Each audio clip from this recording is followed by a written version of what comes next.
श्री राम जय जय राम। श्री राम जय जय राम। श्री राम जय जय राम। श्री राम जय राम। जय श्री राम।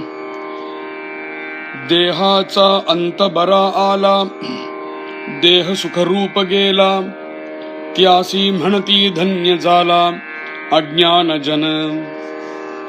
जनाचे विपरीत मत, अंती भेटतो भगवंत, ऐसे कल्पून घात करीती आपुला स्वये।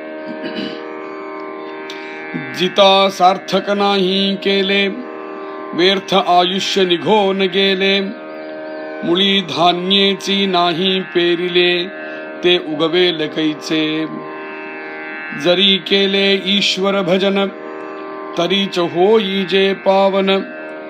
जैसे व्यवहारिता धन, रासी माथा लाभे। दिधल्या विण पाविजेना, पेरिल्या विण उगवेना। ऐसे हे वाक्य जना, ठाऊकेची आहे। न करिता सेवेच्या व्यापारा, स्वामी समणे कोठे मुशारा। तैसे अंती अभक्त नराम, स्वहित न घडे। जिता नाही भगवत भक्ती, मेल्या कैची होईल मुक्ती। असो जे जे जैसे करीती, ते पावती तैसे। एवं न करिता भगवत भजन, अंती नभी जे पावन। जरी आले बरे मरण, तरी भक्ती विण अधोगती। म्हणून साधूने आपले, जीत असताच सार्थक केले। शरीर कारणी लागले, धन्य त्याचे। जे काम जीवन मुक्त ज्ञानी, त्याचे शरीर पडो राणी। अथवा पडो स्मशानी, तरी धन्य झाले। साधूचा देह खितपला, अथवा श्वानादिकी भक्षिला। हे प्रशस्त नवटे जनाला, मंदबुद्धीस्तव। अंत बरा नव्हेची म्हणून, कष्टी होती इतर जन। परी बापुडे अज्ञान, नेणती वर्म। जो जन्मलाच नाही ठाईचा, त्यास मृत्यू येईल कैचा। विवेक बळे जन्ममृत्याचा, घोट बरिला जेणे। स्वरूपानुसंधान बळे, सगळी मायाच नाडले। त्याच्या पार न कले ब्रह्मादिकासी। जो जीतची असता मेला, मरणास मारून ज्याला। जन्म मृत्यू न स्मरे त्याला, विवेक बळे। जय श्री राम।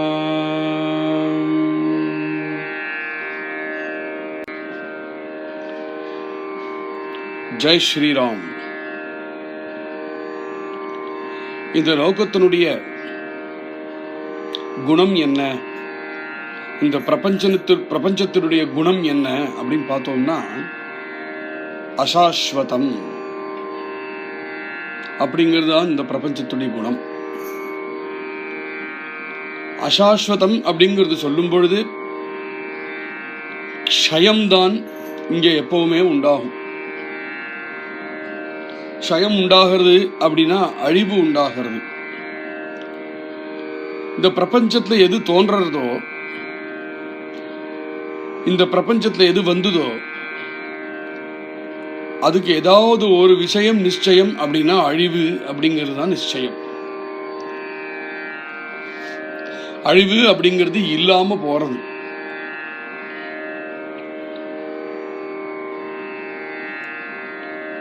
இந்த படைப்புல ரெண்டு விதத்தை பார்க்கலாம். ஜடமாக இருக்கிற விஷயங்கள், கல்லு, மலை, இது மாதிரி ஜடமா இருக்கிற விஷயங்கள். சைத்தன்யமா இருக்கக்கூடிய விஷயங்கள். ஈ எறும்பு கொசுலேருந்து ஆரம்பிச்சு யானை பர்யந்தம் எதிலெல்லாம் சைத்தன்ய சஞ்சாரம் தெரியறதோ அதுவும் இந்த படப்புல இருக்கு. அதனால சுத்தி வர பார்த்தோமானால் சைத்தன்யமாக இருக்கிற வஸ்துக்களும் ஜடமாக இருக்கிற வஸ்துக்கள் ரெண்டுமே பார்க்கலாம். இது ரெண்டுத்துக்கும் மூலத்தகா என்ன வித்தியாசம் அப்படின்னா, ஜீவராசிகள் இடத்துல சேதனத்தை பார்க்கிறோம். அங்க ஆத்மாவினுடைய சஞ்சாரத்தை நம்ம பார்க்கிறோம். ஒரு பாறாங்கல்லில் ஆத்மா இருக்குன்னு சொல்ல முடியாது. எனக்கும் உங்களுக்கும் உள்ள ஆத்மா உண்டு, எப்பேற்பட்ட ஜீவராசி உள்ளியும் உண்டு. அப்படின்னு பார்க்கும் பொழுது இந்த ரெண்டு விதமான படைப்பு இங்க இருந்தாலும், சைத்தன்யம் உள்ள வஸ்து ஜடவஸ்து இது ரெண்டுமே இங்க இருந்தாலுமே இது ரெண்டுத்துக்குமே க்ஷயம் பார்க்கலாம். இப்போ இன்னைக்கு ஒரு மலை இருக்குன்னா பல ஆயிரம் வருஷங்களுக்கு அப்புறம் இந்த மலை இல்லாமல் போகலாம். அது இல்லாம போகிறதுக்கு முன்னாடி அதுவும் க்ஷயம் அடையிறது. பாறாங்கல்லா அதை உருண்டு போறது, இல்லை தோண்டி எடுக்கிறோம், ஏதோ ஒரு விதத்துல க்ஷயம் அடையிறது. கொஞ்ச காலத்துக்கு அப்புறம் இந்த மலை இங்க இருந்தது இப்போ இல்லை அப்படின்னு ஆயிடும். சேத்தனமாக இருக்கக்கூடிய ஜீவராசிகள்லயும் அப்படிதானே. ஒரு கொசுவா இருந்தா 2 நாள்ல அந்த கொசு ஜன்மம் எடுத்து 2 நாள்ல இல்லை அப்படின்னு ஆயிடுறது. ஒரு நாயா இருந்ததுன்னா ஒரு 10 வருஷம் இருந்து இல்லைன்னு ஆயிடுறது. ஒரு மனுஷன் 50 60 வருஷமோ இருந்து இல்லைன்னு ஆயிடுறான். யானையா இருந்தாலும் ஒரு 100 வருஷம் இருந்து இல்லைன்னு ஆயிடுறது. அப்ப அழிவுங்கிறது எல்லாத்துக்கும் உண்டுங்கிறது தெரிய வருது. ஆனா ஜீவராசிகள் இடத்துல அழிவுன்னு பார்க்கும் பொழுது அதுல சைத்தன்யம்னு ஒண்ணு இருக்கே, அந்த சைத்தன்யத்துக்கு அழிவு இல்லாம இருக்கு. அழிவு அடையிறது அது எந்த சரீரத்திற்கோ அந்த சரீரம் தான் அழிவு அடையிறது. அப்ப ஜன்மம் எடுத்ததுலேருந்து அந்த ஜீவன் இல்லை அப்படின்னு தெரியற வரையிலுமே பார்த்ததுன்னா அந்த அழிவு எந்த பக்கம் இருக்கோ அந்த அழிவுக்கு தான் போயின்னு இருக்கு. ஜன்மம் எடுத்ததுலேருந்தே எந்த க்ஷணம் ஜென்மம் ஆச்சோ அந்த க்ஷணத்திலேருந்தே அழிவுக்கு வழி உண்டாயிடுறது. அந்த க்ஷணத்திலேருந்தே அழிவு ஆரம்பிச்சுடுறது. ஆனா ஜன்மம் எடுத்ததுக்கு அப்புறம் இனிமே இல்லை அப்படின்னு ஆகிற போதுதான் மரணம் அப்படிங்கிறத சொல்லுறோம். அதுவரையிலுமே அழிவுதான் நடந்துட்டு இருக்கு. அந்த அழிவுல கொஞ்சம் விருத்தியாகி அப்புறம் அழிஞ்ச மாதிரி நம்மளுடைய ஒரு தோற்றம். அது வளர்றதுன்னு சொல்றதுமே அந்த அழிவு அப்படின்னு இருக்கக்கூடிய ஒரு ஒரு ஒரு பாதையில் இருக்கக்கூடிய ஒரு ஸ்டேஜ் தான். அதுவுமே தான் வளர்றதுன்னு நம்ம சொல்லுறோம். அழிவு அடையறதேல நடந்திருக்கக்கூடிய ஒரு விஷயம்தான் வளர்ச்சியுமே. இது மாதிரி எப்போ தோன்றித்தோ இந்த லோகத்துல அப்போலேருந்து ஆரம்பிச்சு அழிவு அடைஞ்சு அடைஞ்சு அடைஞ்சு அடைஞ்சு அடைஞ்சு கடைசியில இல்லை அப்படின்னு ஆகிறது இல்லையா, அதுதான் வயசுன்னு சொல்லுறோம். அதுதான் வயசுன்னு எண்ணறோம். இது இந்த லோகத்துடைய நியதி. இந்த பிரபஞ்சம் இப்படிதான் இருக்கும் அப்படிங்கிறதையும் நம்ம உணர்றோம். ஆனா அந்த ஜன்மம் ஆரம்பிச்சு அதுல இருந்து மரணம் பர்யந்தம் ஜடவஸ்துவா இல்லாம ஜீவராசின்னு ஒண்ணு இருக்கே, அந்த ஜீவராசிக்குள்ள நான் நான் நான் நான் அப்படின்னு ஒரு துவனி கேட்கறது. நாமுமே நம்மளையே பார்த்தோமானா நம்ம 5 வயசா இருந்த பொழுதும் நான் அப்படின்னு நம்ம மனசுல என்ன ஒரு தோற்றம் இருந்ததோ அதே தோற்றம் இன்னைக்கும் இருக்கு. இன்னிலேருந்து இன்னும் நம்ம 100 வருஷம் இருந்தோம்னா அப்பவும் இருக்கும். நான் நமக்குள்ள துவனிக்கக்கூடிய ஒரு துவனி இருக்கே, அது என்னைக்கும் மாறாமல் இருந்துன்னு இருக்கு.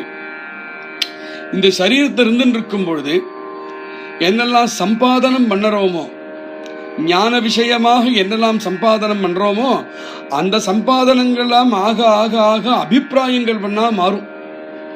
5 வயசுக்கு நான் 5th ஸ்டாண்டர்ட்ல இருக்கேன் அப்படின்னு ஒரு அபிப்பிராயம்.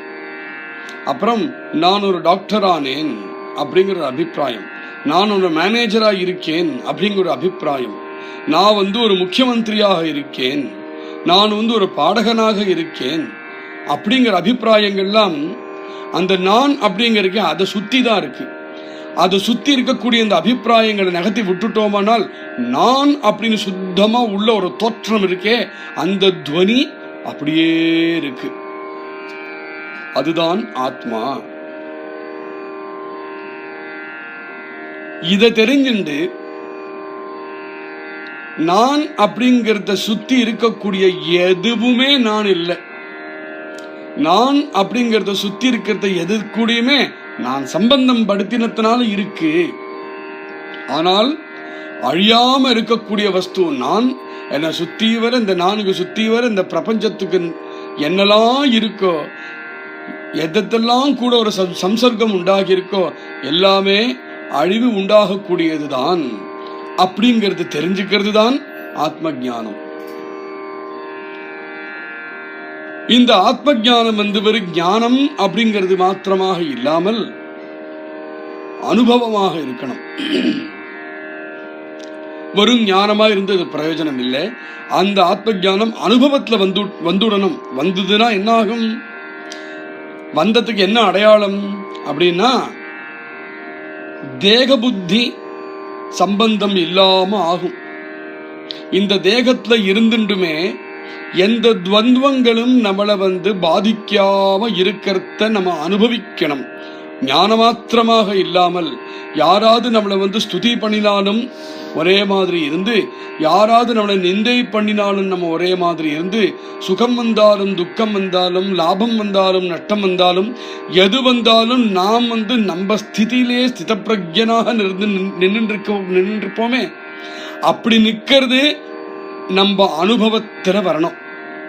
அப்படி இருக்கிறது நம்ம அனுபவத்துல வந்ததுன்னா ஆத்ம ஞானம் அப்படிங்கிறது வெறும் ஆத்ம ஞானம் மாத்திரமாக இல்லாமல் ஸ்வாத்மானுபவமாக மாறிவிடும். நம்மளுடைய ஸ்வஸ்வரூபத்தை நம்ம நின்றுருப்போம். அப்படி இருக்கும் பொழுது நம்மளை எதுவும் பாதிக்காது. இதுதான் இந்த ஜன்மா எடுத்ததுக்கு பிரயோஜனம். ஆனா பெரும்பாலுமான இருக்கக்கூடிய ஜனங்கள் எப்படி இருக்கா, இந்த லோகம் எப்படி இருக்கு? தேகம்தான் நான் அப்படின்னு நினைச்சுட்டு இருக்கிறதுனால அதிலேருந்து வரக்கூடிய சம்பந்தம், அந்த தேக புத்தினால வரக்கூடிய பல பாதைகள்ல இருந்துட்டு ஜீவிச்சுட்டு இருக்கா இந்த லோகத்துல. அப்போ எனக்கேன பிரகாரேன ஏதோ ஒரு விதத்துல சத்சங்கம் கிடைச்சு ஒரு சத்குருநாத்தாள் கிடைச்சு விட்டாரானால் அவர் தான் முதல்ல இந்த ஆத்ம ஞானத்தை நம்மளுக்கு எடுத்து கொடுக்கிறார். இந்த ஆத்ம ஞானமாக இருக்கக்கூடிய விஷயம்தான் தாஸ்போதம் மாதிரி பல கிரந்தங்களை பெரியோர்கள் சொல்லியிருக்கா. ஆத்ம ஞானம் அப்படின்னு சொன்னது அவ்வளவுதான், அதுக்கு மேல விஷயம் இல்லை. ஆனா அதே ஆத்ம ஞானத்தை அந்த இக்குனூண்டு இருக்கக்கூடிய விஷயத்தை இத்தனை விதமா சொல்லுவானே, இத்த கிரந்தங்களா சொல்லுவானே கேட்டுதுன்னா, லோகத்துல எல்லாரும் இந்த லோகத்துல பலவிதமான இந்த பிரபஞ்சத்தோட சம்சர்க்கத்தோட இருந்துட்டு இருக்கிறதுனால எல்லாரும் பலவிதமான நிலைகள்ல இருக்கா. அதனால ஒவ்வொருத்தரும் ஒவ்வொரு நிலையில இருக்கிறதுனால இதே ஆத்ம ஞானத்தை வேற வேற விதங்களாக சொல்ல வேண்டிய வருது. அப்படி சொன்னதுனால லாபம் என்ன அப்படின்னா, எவன் எந்த நிலையில இருக்கானோ அந்த நிலையில இருக்கும் பொழுது இதே ஆத்ம ஞானம் அவனிடத்துல எந்த விதத்திலேயோ போய் சேர்ந்ததுனால அதிலேருந்து அவன் ஹிருதயத்துல ஒரு பிரகாசம் உண்டாகும். அதனாலதான் கிருபை பண்ணி சாதுக்கள் இந்த ஞானத்தை விதவிதமாக விதரணம் பண்றா. சத்குருநாதாவுடைய கிருபைன்னு சொல்றோமே, கிருபைங்கிறது என்ன? ஒவ்வொரு சிஷ்யனும் தன்னிடத்துல யாரு வந்திருக்காளோ, யாரெல்லாம் தனக்கிட்ட சரணாகதி பண்ணிருக்காளோ எல்லாருடைய நிலையும் என்னன்னு புரிஞ்சுண்டு அவாவா நிலைக்கு தகுந்தபடி அவாவாளுக்கு எந்த உபதேசம் பண்ணணுமோ, அவாவாளுக்கு எந்த மார்க்கதர்சனம் பண்ணணுமோ அதை பண்ணி கடைசியில அவளையும் ஆத்ம ஞானியாக ஆக்கி விடுறது தானே சத்குருநாதாருடைய வேலை. அப்போ அல்லும் பகலும் ஒவ்வொரு நிலையும் என்னங்கிறது தெரிஞ்சுட்டு அவாவாளுக்கு வேணுங்கிற மாதிரி ஒரு மருந்து எப்படி ஒரு வைத்தியன் கொடுப்பானோ அது மாதிரி அவாவாளுக்கு எந்த விதத்தை சொன்னா அந்த ஆத்ம ஞானத்தை புகட்ட முடியுமோ அது மாதிரி புகட்டுறார் சத்குருநாதன். பரமபாகியம் இருந்ததுன்னா தான் அப்பேற்பட்ட சத்குருநாதனும் அப்பேற்பட்ட சத்சங்கமும் நம்மளுக்கு அமையும். அப்போ என்ன ஆகிறது? அந்த ஆத்ம ஞானம் கிடைச்சதுமே மெல்ல மெல்ல அவன்கிட்ட இருக்கக்கூடிய தேக புத்தி சம்பந்தம் நகர்ந்து போய் தான் சுத்தமாக இருக்கக்கூடிய ஆத்மஸ்வரூபத்தை அவன் அனுபவிக்க ஆரம்பிக்கிறான். ஞான மாத்திரமா இல்லாம அவன் அனுபவத்துக்கே வருது. அப்படி அனுபவத்துக்கு வந்ததும் அவனும் ஒரு ஆத்ம ஜானியா மாறி விட்டுட்டானால், இந்த தேகத்தை இருந்திருக்கும் பொழுதே அவன் ஆத்ம ஜானியாக ஆகிவிட்டானால், இந்த தேகத்தை இருந்திருக்கிறதேலேயே ஜீவன் முக்தனாக ஆனான் அப்படிங்கிறது தான் எல்லா பெரியோர்களும் சொல்லறா. ஒரு ஜீவன் முக்தனுக்கும் சாதாரணமாக இருக்கக்கூடிய ஒரு ஜனத்துக்கும் என்ன வித்தியாசம் அப்படின்னா, ஜீவன் முக்தன் இந்த லோகத்துல இருந்தும் இந்த லோகத்துல பழகிண்டும் தான் வெவ்வேறு விவகாரங்களில் ஈடுபட்டு இருந்தாலும் எந்த விவகாரத்திலையுமே பற்றுதல் அற்றவனாக இருக்கான். பற்றுதல் அற்றவனாக இருக்கிறதுனால அவனிடத்துல இனிமே மேல் கொண்டு எந்த பிராரத்தமும் அவனிடத்துல உண்டாகிறதில்லை. பிராரத்தம் அவனிடத்துல எதுவும் உண்டாகிறதுனால அவனுக்கு கர்மா பிராரப்தம் எதுவும் இல்லாததுனால அதுக்கு பலனும் இல்லை. அதுக்கு பலன் இல்லாததுனால திரும்பவும் ஒரு சரீரத்தை ஏத்துண்டு இந்த லோகத்துக்கு வரணும் அப்படிங்கிறது இல்லாம போகிறது ஜீவன் முக்தனுடைய நிலை. ஆனா இந்த லோகத்துல இருந்துருக்கும் பொழுதே ஒருவன் ஜீவன் முக்தனாக ஆகும் பொழுது என்னாகும் அப்படின்னா, அவனுடைய பிராரப்தம் எம்மட்டிலும் இருக்கோ அம்மட்டிலும் இந்த சரீரம் ஓடும். அதுக்கப்புறம் இந்த சரீரம் மறைஞ்சிடும். ஆனா அவன் அந்த சரீரம் மறையறதுக்கு முன்னாடியே தான் ஜீவன் முக்தனாக ஆயிட்டான் அப்படிங்கறத நேத்தி வரையும் நம்ம அனுபவிச்சோம் தாஸ்போதத்துல. மேல சொல்றார், தேகாச்சா அந்த பரா ஆலா தேக சுகரூப கேலா தியாசி மனிதி தன்யஜாலா அஜ்ஞான ஜன. அந்த ஞானியாக இருக்கானே அவனுக்கு இந்த தேகத்துல எப்பேற்பட்ட சம்பந்தமும் இல்லாததுனால இந்த தேகம் எப்படி வந்தது, எப்படி இருக்கு, எப்படி போச்சு அப்படிங்கிற கொஞ்சம் கூட அவனிடத்துல ஒரு தோற்றமே இல்லாம இருக்கான். அவனுக்கு அதை பத்தி எந்த கவலையும் இல்லை. ஏன்னா நான் இந்த தேகம் அப்படிங்கிற ஒரு தாட்டு என்னைக்கோ அறுத்து தள்ளியாச்சு. சாதாரண ஜனங்கள் அப்படி இல்லை. சாதாரண ஜனங்கள் என்ன நினைக்கிறா, தேகாச்சா அந்த பரா ஆலா, யாருக்கு தேகாந்தம் அதாவது மரணம் எது சொல்றோமோ, யாரோட தேக அந்தம் நல்ல விதமாக முடியறதோ அவன் சுகத்தை அடைஞ்சான் அப்படின்னு லோகம் சொல்றது. அத தாசர் சொல்றார், தியாசி மனதி தன்யஜாலா அஜ்ஞான ஜன. அஜ்ஞானிகள் பேசக்கூடிய பேச்சுராது. ஒருவன் சாகும் பொழுது சுகமா செத்தான், அதனால அவன் தன்யனானான் அப்படின்னு பேசக்கூடிய பேச்சு ஒரு சாதாரண அஞ்ஞானியுடைய பேச்சு அப்படிங்கிறார். இதுக்கு என்ன அர்த்தம்? வாழும்போது க்ஷயமாகிறது அப்படிங்கிறது சொன்னோம். வாழ்க்கை அப்படிங்கிறதே பிறந்தத்திலேருந்து தேகாந்தம் வரையிலும் க்ஷயத்துடைய ஒரு ப்ராசஸ் தான் வாழ்க்கை அப்படிங்கிறது. அப்போ க்ஷயம் ஒவ்வொரு க்ஷணமும் நடந்துட்டு இருக்கு. க்ஷயம் ஏதோ ஒரு காலகட்டத்துக்கு நடந்ததுன்னு நினைச்சுக்க வேண்டாம். ஒவ்வொரு க்ஷணமும் அந்த க்ஷயம் நடந்துட்டு இருக்கு. அதுதான் இந்த லோகத்துடைய ரீதி. அப்படி பார்க்கும் பொழுது ஒவ்வொரு க்ஷணமும் க்ஷயம் அடையிறதுமே மரணம் தானே. கொஞ்ச நேரத்துக்கு முன்னாடி நான் இருந்த மாதிரி அடுத்த க்ஷணம் நான் இல்லை. நான் அடுத்த க்ஷணம் இல்லைங்கிறத நான் ரியலைஸ் பண்றதுல சயின்டிபிக்கா பார்த்தாலுமே 2 க்ஷணம் முன்னாடி என்னுடைய உடம்புல எவ்வளவு செல்ஸ் இருந்ததோ அந்த செல்ஸ் இப்போ இல்லை, போயிடுச்சு, நாசமாயிடுச்சு. ஆனா 10 செல்ஸ் இன்னும் உண்டாச்சு. ஆனா அந்த 10 செல்ஸும் 10 நிமிஷத்துக்கு அப்புறம் திருப்பி நாசம் அடைய போறது. அப்படிதான் இருக்கு இந்த படைப்பு, அப்படிதான் இருக்கு. அப்படின்னு நினைக்கும் பொழுது ஒவ்வொரு க்ஷணமுமே மரணம் தானே. ஒவ்வொரு க்ஷணமுமே மரணமா இருக்கிறதுனால எவன் ஆத்ம ஜானத்தை சம்பாதிக்கணும் அப்படின்னு நினைக்கிறானோ அவன் ஒவ்வொரு க்ஷணமுமே அந்த ஆத்ம ஜானத்தை சம்பாதிக்கிறதுலேயே இருந்துட்டு இருக்க வேண்டியதுதான். அப்பதான் அந்த ஆத்ம ஜானத்தை சம்பாதிச்சதாக இருக்க முடியும். அந்த க்ஷயம் ஆகி ஆகி ஆகி ஆகி ஆகி ஆகி கடைசியில இந்த தேகம் விழருது. அததான் தேகாந்தம்னு மெனக்கிட்டுன்னு சொல்றா. வெறும் மரணம்னு மாத்திரம் சொல்லாமல் தேகாந்தம்னு தான் சொல்றா. அப்ப என்ன ஆகிறது, அந்த தேகாந்தம் ஆகிற வரையிலும் அவன் என்ன பண்ணினானோ அது பிரகாரம் பிராரப்த கர்மானால அர்த்த தேகம் வருது. அப்போ தேகாந்தம் அப்படிங்கிற சமயத்துல பகவத் ஸ்மரணம் இருக்கணும் அப்படிங்கறத நம்ம சாஸ்திரம் சொல்றது. தேகாந்தம் பொழுது பகவத் ஸ்மரணம் இருந்ததனால் ஜீவன் முக்தனாக ஆகிவிடுவான். ஜீவன் முக்தன் அப்படின்னா அடுத்த சரீரம் கிடையாது. ஆனா அந்த தேகாந்தம் போது பகவத் ஸ்மரணம் எப்படி வரும்? அந்த தேகாந்தம் மாத்திரம்தான் தேகாந்தமா அப்படின்னு பார்த்ததுன்னா, ஒட்டுமொத்தமா இந்த இருக்கிற தேகம் தெரியாம போனதுதான் தேகாந்தமே தவிர தேகாந்தம் அப்போதான் அப்படிங்கிறது இல்லை. ஒவ்வொரு க்ஷணமுமே தேகாந்தம் தான். ஒவ்வொரு க்ஷணமுமே தேகாந்தமா இருக்கிறதுனால ஒவ்வொரு க்ஷணமுமே நம்ம இடத்துல இந்த ஆத்ம ஞானானுபவம் இருந்துட்டே இருக்கணும். இருந்ததுனால் ஜீவன் முக்தனாக ஆகிவிடலாம் இல்லையா?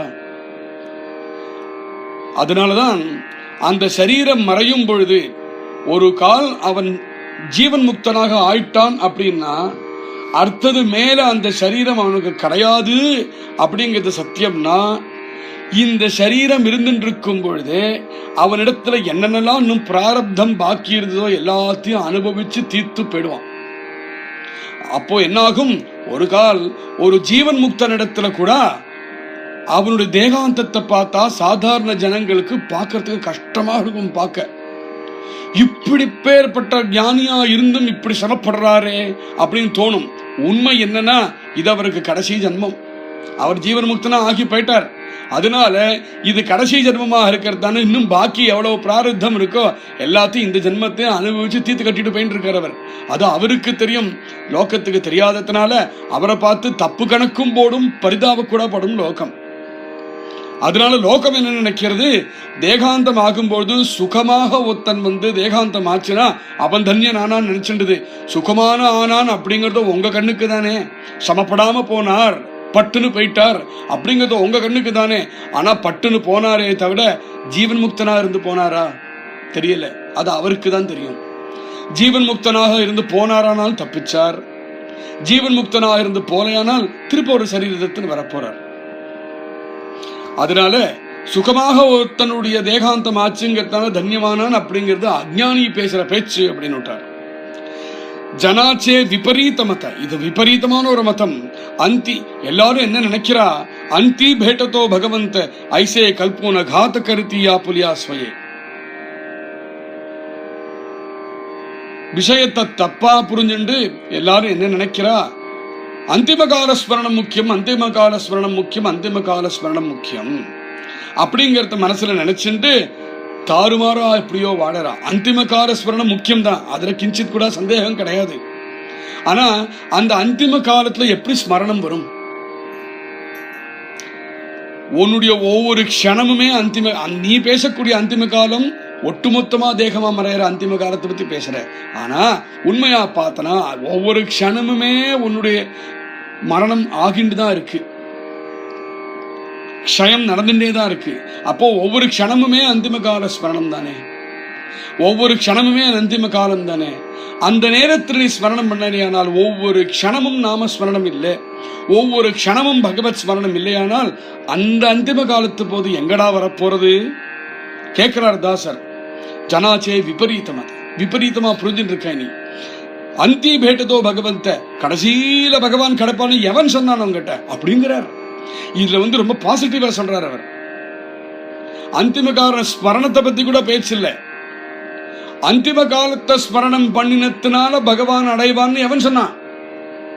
இந்த க்ஷணமுமே நீ பகவானை அடையலாம், இந்த க்ஷணமே உனக்கு பிரம்மானுபவம் உண்டாகலாம் அப்படிங்கிற ஒரு பெரிய தைரியத்தை கொடுக்கிறார். எவ்வளவோ ஜன்மங்களுக்காக நீ வெயிட் பண்ணுங்கிறதே கிடையாது. சத்குருநாதால இந்த உபதேசம் பண்ணினாரோ அந்த உபதேசத்துக்கு ஒன்ன நீ எந்த அளவுக்கு ஒப்படைச்சாங்கிறது தான் முக்கியம். அவர் சொன்ன பிரகாரம் உன்னை முழுக்க நீ காயா மனசா வாச்சா உன்னை ஒப்படைச்சுட்டையானால் இந்த க்ஷணமே உனக்கு முக்தி உண்டு.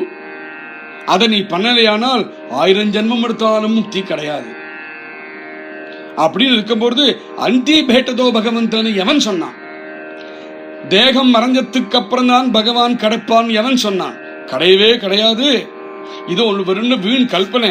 ஐசே கல்பூன காத்த, நீ பண்ணின கல்பனை அது கருத்தி ஆப்புலா ஸ்வயே.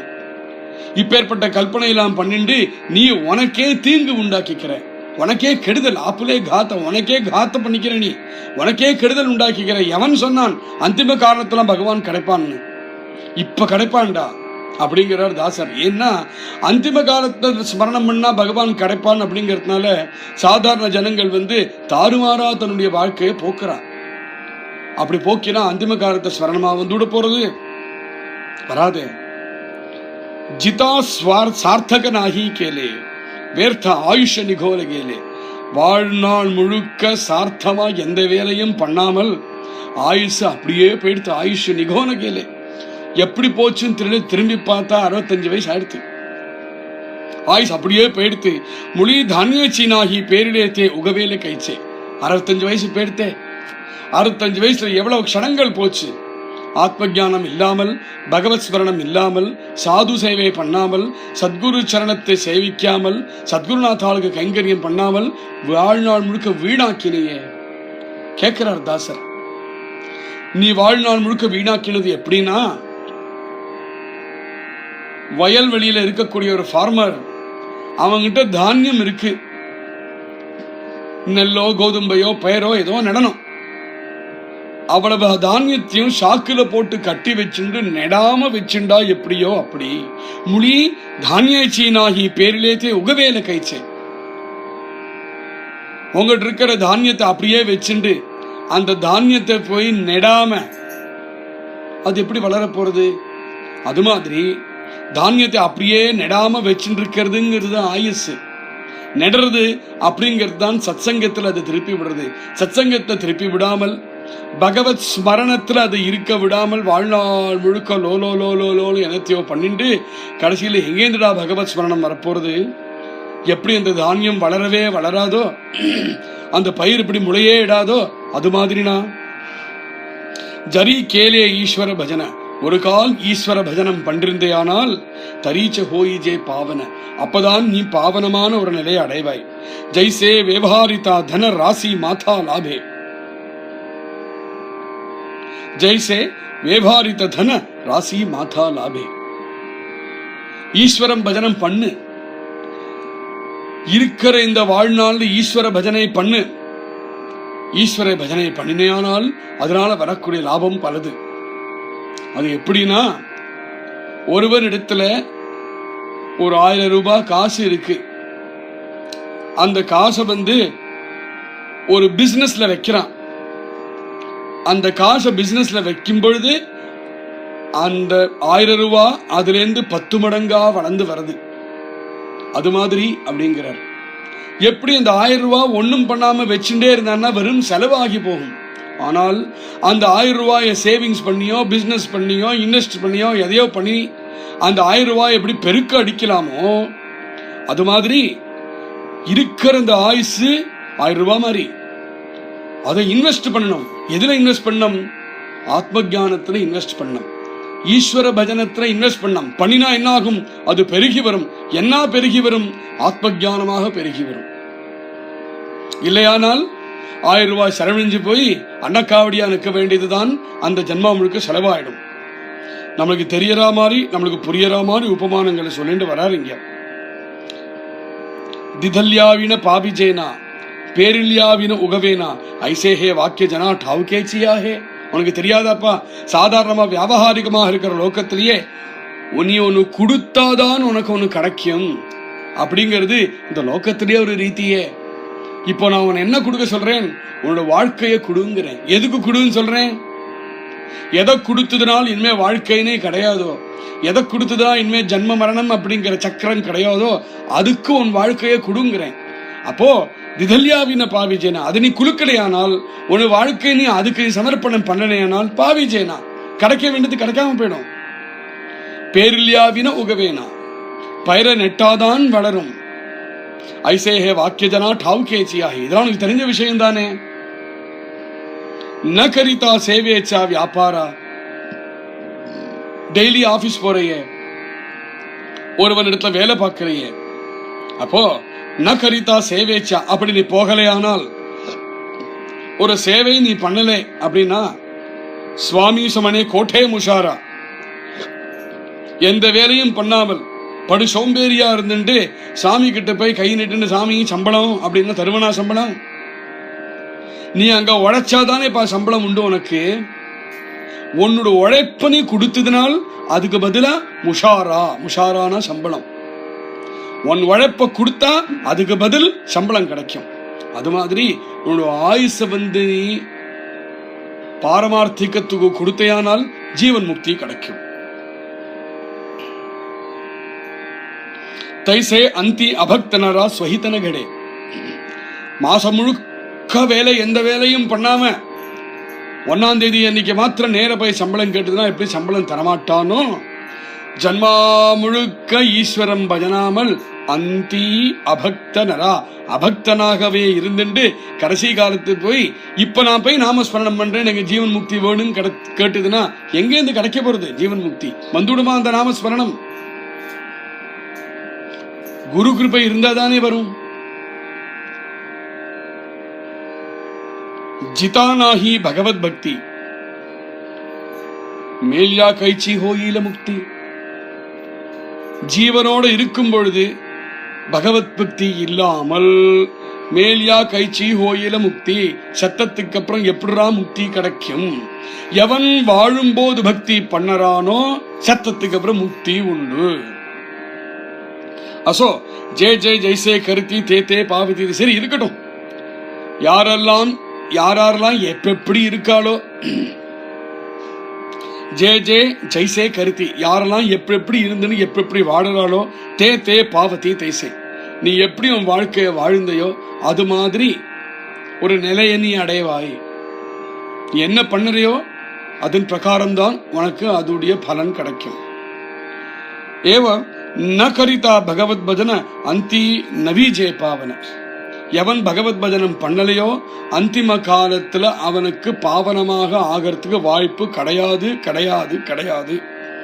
ஜரி ஆலே பரே மரண தரி பக்தி வீண அதோகதி. மரணம் எப்ப வரும் அப்படிங்கிறது எவனுக்கு தெரியும்? அந்திம காலத்துல நாமஸ்மரணம் பண்றேன்னு சொல்றேன். அடுத்த கேள்வி கேட்கிறார். அந்திம காலத்தை நாமஸ்மரணம் பண்றேன்னு சொல்றியே, எழுதின்னு வந்திருக்கியா உனக்கு அந்திம காலம் என்னைக்குன்னு? அடுத்த க்ஷணம் ஆயிடலாம். பேசிட்டே இருக்கும்போது மாரடைப்பு வரலாம், நடந்துட்டே இருக்கும்போது கீழ் விழுந்துடலாம், நடந்துட்டே இருக்கும்போது லாரி அடிச்சு போயிட்டான்னு சொல்லலாம். எப்போ வரும் மரணம்னு எவனுக்கு தெரியும்? மரணம் அப்படிங்கறது நம்ம கிட்ட சொல்லிட்டு வரலையே. அப்ப அந்திம காலத்தை நாமஸ்மரணம் பண்றேன்னு சொல்றியே, அந்திம காலமே எப்பவும் தெரியல எனக்கு, நீ எப்படி நாமஸ்மரணம் பண்ண போற? அதனாலதான் நாமஸ்மரணம் எப்பவுமே பண்ணிட்டு இருக்கணும். பகவத் பக்தி எப்பவுமே பண்ணிட்டு இருக்கணும். எந்த நிலையில இருந்தாலும், ஆபீஸ்ல இருந்தாலும், ஆபீஸ் வேலையை பண்ணிட்டு இருந்தாலும், வீட்டு வேலையை பண்ணிட்டு இருந்தாலும், 4 பேரோட பழகிட்டு இருந்தாலும், ரோட்ல நடந்துட்டு இருந்தாலும், ஸ்நானம் பண்ணிட்டு இருந்தாலும், முடிஞ்சா தூங்கிட்டு இருக்கும் பொழுதுமே ஈஸ்வர பஜனம் நடந்துட்டே இருக்கணும். ஏன்னா அந்திம காலம் எப்போன்னு தெரியாது. அந்திம காலம் அந்தம் வரும்போது ஈஸ்வரம் பஜனேன் பண்றேன்னு சொல்லாதே, உனக்கே தெரியாது எப்போ வரப்போறது அந்திம காலம்னா. அப்போ எப்பவும் ஈஸ்வரம் பஜனம் பண்ணிட்டு இருந்தே, ஆனால் திடீர்னு உனக்கு அந்திம காலம் வந்து கொடுத்தனா ஈஸ்வர பஜனம் பண்ணிட்டு இருக்கேன், முக்தி உண்டாயிடும். இதனாலதான் எப்பவுமே நாமஸ்மரணம் பண்ணிட்டு இருக்கணும், எப்பவுமே பகவத் பக்தி பண்ணிட்டு இருக்கணும் அப்படிங்கிறதுக்காக நம்மளுக்கு சத்குருநாத்தால் சொல்லித்தரார். சரி ஆலே பரே மரண, இப்போ வந்துடுத்து மரணம்னா தனி பக்தி வீணா அதோகதி. பக்தி இல்லாம இருந்துட்டேனால் இப்ப மரணம் உனக்கு வந்துடுத்து சம்பவிச்சுடுத்து அப்படின்னாக்கா அதோகதிக்கு போயிடுவேப்பா, முக்தி இல்லாம போயிடுமே. அதனால எப்பவும் பகவத் பக்தி பண்ணிட்டு மனோன. இதுதான் நம்மளுக்கும் சாதுக்களுக்கும் இருக்கிற வித்தியாசம். சாதாரண மனுஷன் இந்த விஷயத்தை புரிஞ்சுக்க மாட்டேங்கிறான். எப்பவோ நம்மளுக்கு மரணம் வரப்போறதுன்னு நினைச்சுட்டு இருக்கான்.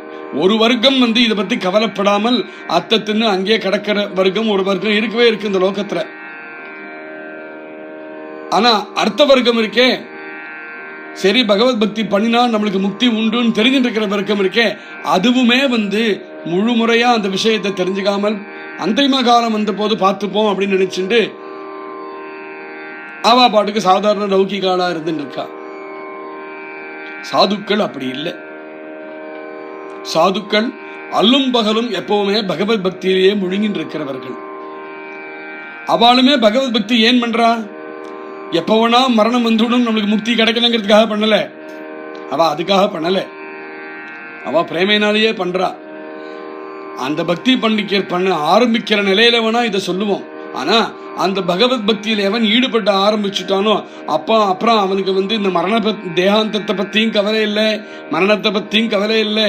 அவனை பிரேம பக்தி இழுத்துன்னு போயிடும். அத இங்க சொல்றார், மனோன சாதுனே ஆப்புலே. ஒவ்வொரு க்ஷணமும் பக்தி பண்ணணும் சொல்றோமே, ஒவ்வொரு க்ஷணமும் பக்தி எப்படி பண்ண தோணும்? நம்ம வாழ்க்கையில ஒவ்வொரு க்ஷணமும் என்ன பண்ணறோம்? நம்ம வாழ்க்கையில ஒவ்வொரு க்ஷணமும் என்ன பண்றோம் கேட்டா, எதுல விருப்பம் இருக்கோ, எதுல பிரீத்தி இருக்கோ அத நம்ம எப்பவுமே அதை தான் பண்ணிட்டு இருக்கோம். நம்மளுக்கு எது பிடிக்குமோ, எதுல பிரேமை உண்டோ, எதுல பிரீத்தி இருக்கோ அதில் தான் ஈடுபட்டு இருப்போம் க்ஷணம் வாழ்க்கை முழுக்க இல்லைவா? அப்போ பகவத் பக்தி பண்றது அப்படிங்கிறது ஒரு பிரேமையுடைய அடிப்படையிலையும் ஒரு பிரீத்தியுடைய அடிப்படையிலையும் தான் பக்தியுமே இருக்கணும். சாதுக்களுக்கும் நம்மளுக்கும் அதுதான் வித்தியாசம். எப்பேற்பட்ட பலமும் எதிர்பார்ப்பு இல்லாமல் சுத்தமான பிரேமை, சுத்தமான பிரீத்தியில வாழ்ந்துட்டு இருக்கிறவர்கள் சாதுக்கள். அப்படி சுத்தமான பிரீத்தியோட இருக்கிறதுனாலதான் எல்லா க்ஷணமுமே அல்லும் பகலும் பக்தியும் பண்றாவா. அந்த வித்தியாசத்தை இங்க எடுத்து காமிக்கிறார். படிப்படியா உயர்த்திட்டு போறார் தாசர் இங்க. மனோன சாதுனே ஆப்புலே ஜீதாஸ்தாச்ச சார்த்தக கேரே. சாதுக்கள் என்ன பண்றா, இந்த லோகத்தை ஜீவிச்சுட்டு இருக்கும் பொழுதே சார்த்தகத்தை பண்ணிடுறா. எது சார்த்தமோ அதுல ஈடுபடுறா. அப்படி பண்றதுனால அந்த சாதுவை பார்த்தா நாம் தன்யமாகிறோம். அந்த சாது ஒரு இடத்துக்கு வந்ததுன்னா அந்த இடம் தன்யமாக ஆகிறது, பவித்திரமாக ஆகிறது. ஷரீர காரணியிலாகலே தன்யத்தியாச்சே. அப்பேற்பட்ட சாது இருக்காரே,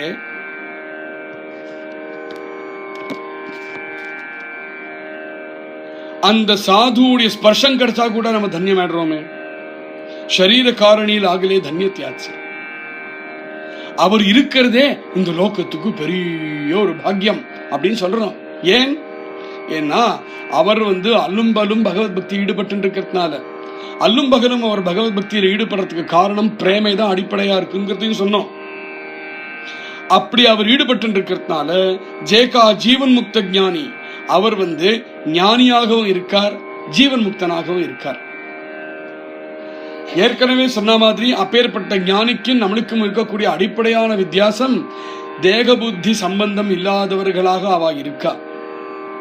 அப்போ அவ தேகம் இப்ப இருக்கிறது ஏதோ ஒரு பிராரப்த வசேன அந்த தேகம் இருக்கு. அந்த பிராரப்தம் இருக்கிறது வரைக்கும் அந்த சரீரம் இருக்கும். அதுக்கப்புறம் அந்த சரீரம் சாஞ்சுடும். ஆனா அதை பத்தி அந்த சாதுக்கு கவலையே இல்லை. ஏன் இல்லைன்னா அவர் அலிப்தமாக இருந்திருக்கார். அந்த சரீரத்துக்கூடியும் சரீர சம்பந்தமாக என்னெல்லாம் இருக்கோ எல்லாத்துக்கூடியும் அவர் எந்த பற்றுதலும் இல்லாம இருக்கார். அப்பேற்பட்ட சாது, அப்பேற்பட்ட பவித்திரமாக இருக்கக்கூடிய ஆத்மஜானி, அவருடைய சரீரத்துக்கும் ஒரு நாளைக்கு அந்தம் உண்டு. அவருடைய சரீரம் அவருக்கும் தேகாந்தம்ங்கிறது உண்டு. ஆனா சாதாரண ஜனங்கள் கவலைப்படுற மாதிரி அவ அதை பத்தி கவலைப்படுறதில்லை. அவ எப்போ அதை பத்தி கவலைப்படலையோ, தியாச்சே சரீர படோ ராணி, அவர் நாட்டுல அவருடைய சரீரம் போனா என்ன, காட்டுல அவர் சரீரம் போனா என்ன, இல்ல அதவா படோ ஸ்மசானி, இல்ல ஒரு ஸ்மசானத்துக்கு அவர் சரீரம் போனா என்ன, ஸ்மசானத்துக்கு அவர் சரீரம் போகாம இருந்தா என்ன, தனி தன்ய ஜாலே. அவர் என்னைக்கோ தன்யமாகி விட்டுட்டார். அவர் என்னைக்கோ தன்யமாயிட்டார். அவர் கூட யாரு நாம் இருந்தாலும் அவளையும் தன்யமாக ஆகி விட்டுட்டார். அப்புறம் அவர் சரீரம் என்னாச்சு அப்படிங்கறத பத்தி பேச்சும் இல்லை, அது விஷயமும் இல்லை. கொஞ்சம் ஒரு படி மேலேயே போய் பேசுறார். விஷயத்துக்கு கொஞ்சம் ரூடமா சொல்றதுக்காக சொல்றார், அவ்வளவுதான். சாது தேக கிதப்பலா. ஒரு சாது தன் தேகத்தை விட்டு கிளம்பி போயிட்டார். அந்த தேகத்தை அப்புறம் கேள்பார் இல்லாம ஒரு இடத்துல அந்த தேகம் கிடக்கு. அதவா இல்லையானால் ஸ்வானாதிகி பக்ஷிலா, இல்லை அந்த தேகத்தை ஏதோ நாயோ கழுகோ கொத்தி கூட அந்த தேகத்தை சாப்பிட்டு கொடுத்து அப்படின்னா, அப்படி ஆயிடுத்துனா ஒரு சாது அதை பத்தி கவலைப்பட மாட்டார். ஆனா சாதாரண ஜனங்கள் என்ன நினைக்கும், ஹே பிரசஸ்தனவட்டே ஜனாலாம் அந்த புத்திஸ்தவ. சாதாரண ஜனங்கள் அவளோட கண்ணோட்டத்தினாலேயே எல்லாத்தையும் பார்க்கறதானா இப்படி ஒண்ணு சம்பவிச்சு கொடுத்துனா இப்படி ஆயிடுத்தே அவருக்கு போய் அப்படின்னு கொஞ்சம் மனசு கஷ்டப்படுவா ஜனங்கள். அதுவுமே ஒரு மந்த புத்தி தான் காரணம் அப்படிங்கிறார். அந்த ஞானி, அந்த சாது அவருடைய மனோநிலையை தெரிஞ்சுக்காம இருக்கிற வரையிலும் தான் இது. அந்த பரா நவேச்சி மனோன, அவருடைய தேகாந்தம் இப்படி ஆயிடுத்தே, இப்படி சரியா இல்லாம இப்படி ஆயிடுத்தே, கஷ்டி ஹோத்தி இத்தர ஜன அப்படின்னு நினைச்சுட்டு கஷ்டப்படுறதுலாம் சாதாரண ஜனங்கள் தான். பரி பாப்புடைய அஜ்ஞானம் நேனத்தி வர்ம. ஆனா பாவம் இந்த அஜ்ஞானிகள் இவருடைய ஹிருதயம் எப்படி இருக்கு, எந்த நிலையில இருந்துன்னு எங்க அறிந்தா?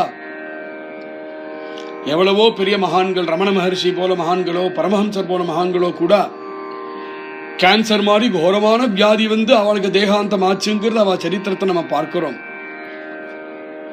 அவளுக்கு இப்படி ஆயிடுத்தே அப்படின்னு சாதாரண ஜனங்கள் வேணா மனசு வருந்துவாளே தவிர அவ ஹிருதயம், அவ ஹிருதயத்துடைய நிலை என்னதுன்னு இவ எங்க அறிந்தா? இவாளுக்கு தெரியாது. அதனாலதான் எவ்வளவோ மகான்கள், பகவத் பாதாள் மாதிரியோ ஞானேஸ்வர் மாதிரி மகான்களோ சின்ன வயசுல போனவாளும் இருக்கா. அவளும் அப்படி ஆகிட்டாளே அப்படிங்கிறது மனசு வருந்துறது சாதாரண ஜனங்கள். அது லோக ரீதியா வருந்துரா. ஆனா அவ எப்பேற்பட்ட மகத்துக்கள், அவ எப்ப வரைக்கும் இருந்தாலோ அப்ப வரைக்குமே ஜீவன் முக்தனாக தான் இருந்தா, அவ பாவனமாக தான் இருந்தா. அவ கூட யார் வந்தாலும் அவளவும் பாவனமாக ஆக்கி விட்டா. ஜோ ஜன்மலாச்சனாகி டாயிச்சா. அவளை கேளுங்க, அதே சாது இப்படி போயிட்டாரே அப்படின்னு நினைச்சு பார்க்கிறையே, அவரிடத்திலே போய் கேட்டேன்னா அவர் என்ன சொல்லுவார் அப்படிங்கிறார் ராமதாசர். ஜோ ஜன்மலாச்சனாகி டாயிச்சா. ஏன் பாணி வருத்தப்படுற? நான் இந்த சரீரமே இல்லையே, நான் ஜன்மத்துக்கே வரலையே, நான் சாகவே இல்லையே. அவ அந்த நிலையில தான் இருக்கா. அதுதான் ஆத்மானுபவம். ஜோ ஜன்மலாச்சனாகி டாயிச்சா. எவன் ஜன்மத்துக்கே வரலையோ தியாச மிருத்தியில கைசா. அவனுக்கு எங்கடா மிருத்யு? எவனுக்கு ஜன்மமே இல்லையோ அவனுக்கு மிருத்யுவே கிடையாதே. அப்படிங்கிற ஆத்மானுபவத்தை நினைச்சு நிற்கிறவர்கள் விவேகபலே ஜன்ம மிருத்யாச்சா கோட்ட பரிலா சேனே. அவ இந்த ஜன்மம் மரணம் அது இதுங்கிற விஷயங்களை என்னைக்கோ கபலீகரம் பண்ணி முழுங்கிவிட்டா அப்படிங்கிறார் கோட்டகேத்தலா அப்படிங்கிறார். கோட்டபரிலா என்னைக்கோ முழுங்கி அதெல்லாம் இல்லைன்னு ஆயாச்சு அவளுக்கு. ஸ்வரூபானுசந்தான பலே அவ தன்னுடைய ஸ்வரூபானுசந்தானத்துல இருந்துருக்கா, தன்னுடைய ஸ்வரூபானுசந்தானத்துடைய பலத்துல ஜீவிச்சுட்டு இருக்கா. சகலி மாயாச்ச நாடலே. அதனால ஸ்வரூபத்திலேயே நிலைச்சு அப்படியே இருக்கிறதுனால பாக்கி எல்லாம் மாயை அப்படின்னு நிர்ணயமா நிச்சயமா பரிபூர்ணமா அனுபவிச்சுருக்கிறவர்கள். சகல மாயாச்ச நாடலே. அவ ஒரு காலம் மாயையுடைய பிடிப்பல வரவே மாட்டா. அவ அந்த சரீரத்தை இருந்துருக்கா. அந்த சரீரத்தம் பிரார்த்தவசேன எதையோ அனுபவிச்சுருக்கும் பொழுதே இவ அந்த சரீரத்தை மாயையில ஒண்ணு இருக்கிறதாக பார்த்துண்டு வெறும் சாட்சி மாத்திரமாக இந்த லோகத்தை மாத்திரம்ல அந்த சரீரத்தையுமே எந்த சரீரத்துல வசிச்சுட்டு இருக்காளோ அந்த சரீரத்தை கூட சாட்சி மாத்திரமா இருந்து பார்த்துட்டு இருக்கா. அது கூட கிஞ்சித் கூட சம்பந்தம் இல்லாம இருந்துட்டு இருக்கா. சகலி மாயாச்ச நாடலே தயாச்சா பார நகலே பிரம்மாதிகாசி. இந்த நிலை நம்மளுக்கு புரியுமா? அவர் அந்த சரீரத்திலேயே இருந்துட்டு இருக்கார். அந்த சரீரம் போயாச்சு இல்லை, அந்த சரீரத்துக்கு ஏதோ பாதையும் உண்டாகிறது. அந்த சரீரத்திலேயே இருந்துட்டு சரீரத்துக்கு எந்த பாதை உண்டாகிறதோ அந்த பாதையினால தான் பாதிக்காமல் அலிப்தமாக இருந்திருக்கார். சாட்சி மாத்திரமாக எல்லாத்தையும் பார்த்துருக்கார். இப்போ பரமஹம்சருக்கே கேன்சர் வந்ததுன்னா அவர் சாட்சி மாத்திரமாக அந்த சரீரத்துக்கு கேன்சர் வந்ததை பார்த்துன்னு உட்காந்துருக்கார். இப்படின்னு நம்ம சொன்னோம் வச்சுக்கோமே, நம்மளுக்கு அந்த விஷயம் புரியுமா? தாசர் சொல்றார், அப்படி இருக்காருன்னு நீ தெரிஞ்சுக்க போறோம். அந்த விஷயம் உனக்கு புரியாது. ஏன்னா புரியறதுன்னு சொல்றதே நீ மாயையில இருந்துதான் புரியறதுக்கு நீ விரும்புற, மாயையில இருந்துதான் புரியறதுக்கு நீ பிரயத்தனப்படுத்துற. அது எப்படிப்பா முடியும்? இந்த மாயையில இருந்து அதை புரிஞ்சுக்கிறது முடியாத விஷயம். அதனால அப்படி இருக்குங்கிறது தெரிஞ்சுக்கோ. புரிஞ்சுதுன்னா புரிஞ்சுக்கோ, புரிஞ்சுக்கிறையானால் கவலைப்படாதே. ஏன்னா தியாச்சா பாரணக்கரே அந்த நிலை பிரம்மாதிகாசி, பிரம்மாதி தேவர்களுக்கே அந்த நிலை என்னதுன்னு புரியறது சிரமம். அப்பேற்பட்ட தேவர்களுக்கே அது புரியறது சிரமம்னா நீ எங்க? ஜோ ஜீதசி அசதா மேலா. நான் ஒன்னு சொல்லுறேன், அந்த சாதுக்கள் பத்தி அந்த ஞானிகள் பத்தி நான் ஒன்னு சொல்லுறேன். கட்டியா நான் சொல்றத பிடிச்சு வச்சுக்கோ. நீ சாதாரண லோகத்துல சரீரம் மறைஞ்சதுக்கு அப்புறம் தானே செத்தான்னு சொல்ற. கொஞ்ச நேரம் முன்னாடி என்ன சொன்னோம்? ஒவ்வொரு க்ஷணமுமே மரணம் தான். கடைசியில தேகம் மறையிறது, அவ்வளவுதானே தவிர மரணம்ங்கிறது தேகம் போனதுக்கு அப்புறமே ஒவ்வொரு க்ஷணமும் நான் மரணம் சொன்னேனே. அந்த விஷயத்தை திரும்ப சொல்றாரு இங்கே சமர்த்தர். ஜோ ஜீதச்சி அசதா மேலா, வாழ்ந்துண்டே செத்தவன் எவனோ அவன் சாது அப்படிங்கிறார். அப்படின்னு என்ன அர்த்தம்? இப்ப லோகத்தை சஞ்சாரம் பண்ணிட்டே இருக்கார், ஆனா ஒன்ன மாதிரி இல்லை. அந்த தேகத்துக்கிட்ட கொஞ்சம் கூட அவருக்கு லிப்தம் கிடையாது. அதனால அவர் வாழ்ந்துட்டே இருக்கும் பொழுதே செத்தா மாதிரி தான்.